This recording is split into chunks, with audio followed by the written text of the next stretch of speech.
right, let's dive into the story of probably the most disruptive, most misunderstood god in the entire Greek pantheon, Dionysus. Now, you might think you know him, god of wine, god of wild parties, but that's barely scratching the surface of a story that goes from the mortal realm down into the underworld and all the way up to the peak of Mount Olympus. I mean, think about it. This is the only Olympian god who had a human mother. He's a god who literally died and was reborn. He's this total outsider who brings both absolute joy and bone-chilling terror. So who exactly was this god of contradictions? Well, let's get into it. So our story doesn't kick off on some golden throne on Olympus. Nope. It starts down on Earth with one of the most tragic and frankly bizarre origin stories in all of mythology. And this beginning, it shaped everything about who he was. Okay, let's just run down the basics, his sort of character file. His dad, Zeus, king of the gods. No surprise there. But his mom, Semele, was a mortal princess. And that right there is the key to everything. It made him the only Olympian with one foot firmly in the human world.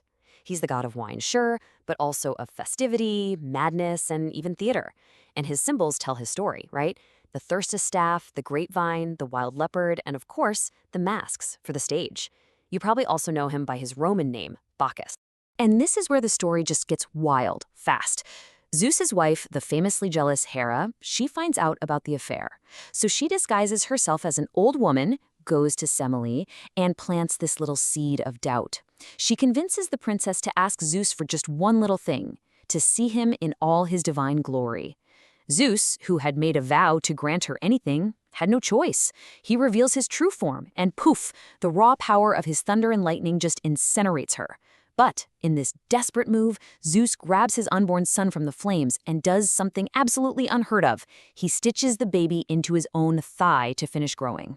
So there you have it, born once from a mortal woman's womb and reborn from the thigh of an immortal god. That's how Dionysus gets his most famous title, the twice-born. He's a god who literally cheated death before he was even properly alive, which forever made him this bridge between the human and the divine. His childhood was, to put it mildly, a frantic escape. First, he's given to his aunt, Ino, who raises him as a girl to try and hide him from Hera. But of course, Hera is not fooled.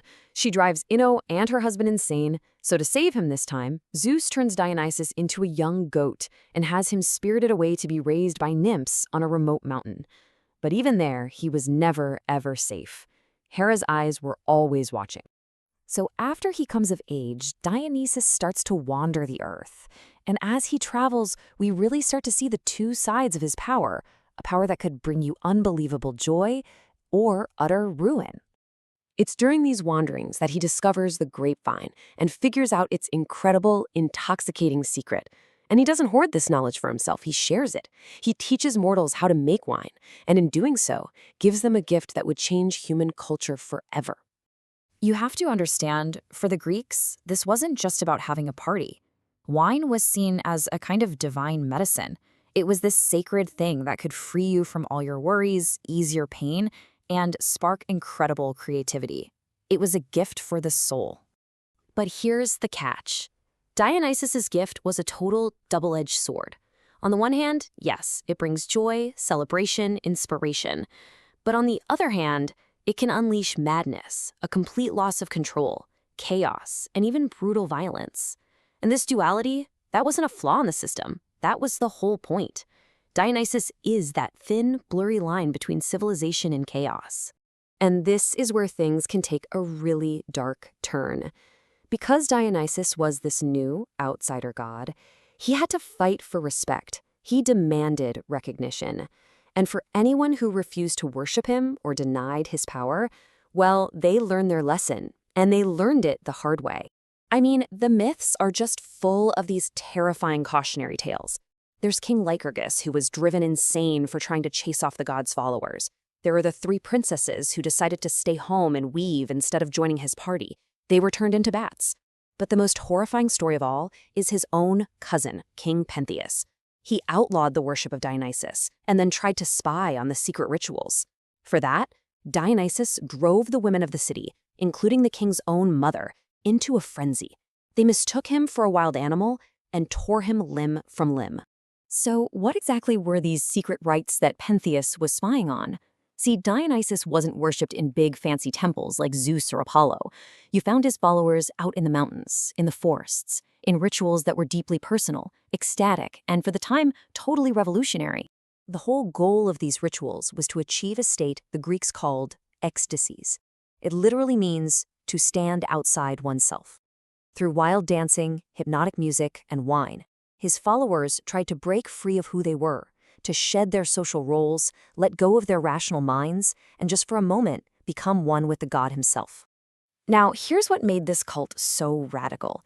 You have to think about the rigid social structure of ancient Greece. The worship of Dionysus was this incredible space of equality. It was a home for everyone on the margins of society: women, slaves, foreigners, outcasts. In his rituals, a slave could be equal to a queen. It was a huge deal. And Dionysus never traveled alone. He always had his crew with him, his thyasos, this wild entourage.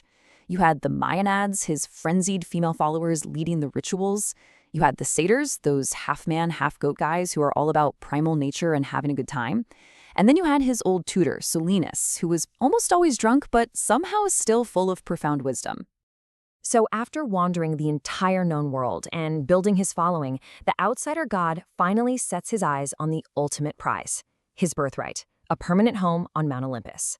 But to get there, he had to make two final, very important journeys. First, he does something just incredible, an act of pure loyalty and raw power. He goes down into the underworld to find the mother he never got to know. He faces down all the horrors of the land of the dead, finds her spirit, and brings her back. He literally brings her back from the dead, leads her up to Olympus, and makes her a goddess. This is a god who conquered death itself. And his compassion wasn't just for his own family. You know the story of the hero Theseus, right? After Princess Ariadne helps him kill the Minotaur, he just dumps her on an island and sails away. Well, who finds her alone and heartbroken? Dionysus. He comforts her, marries her, and makes her his immortal queen. He's the savior of the abandoned. So how did he finally secure his spot on Olympus? Not through some epic battle, but through his own special talents. When Hera gets herself stuck on a magical throne made by her angry, exiled son Hephaestus, none of the other gods can get her out. So Dionysus goes and finds Hephaestus, gets him completely drunk, and sweet-talks him into coming back to free his mother. For that act, the outsider was finally welcomed in, taking his permanent place as one of the 12 great Olympians. So why does this strange, wild outsider god still matter so much? Well, his legacy is just immense. The huge festivals held in his honor in ancient Athens, that's where Western theater was born. Both tragedy and comedy came from his worship. He's still this powerful symbol of liberation, of that deep human need to break the rules and embrace our wilder side. And as the twice-born god, he was the ultimate bridge between worlds, mortals and gods, the living and the dead. When you get right down to it, Dionysus represents this beautiful and terrifying idea that to truly be alive, sometimes you have to lose control. His story isn't just an ancient myth. It's a challenge. It forces us to look at our own lives and ask a question that never gets old. Where is that line between liberation and total destruction?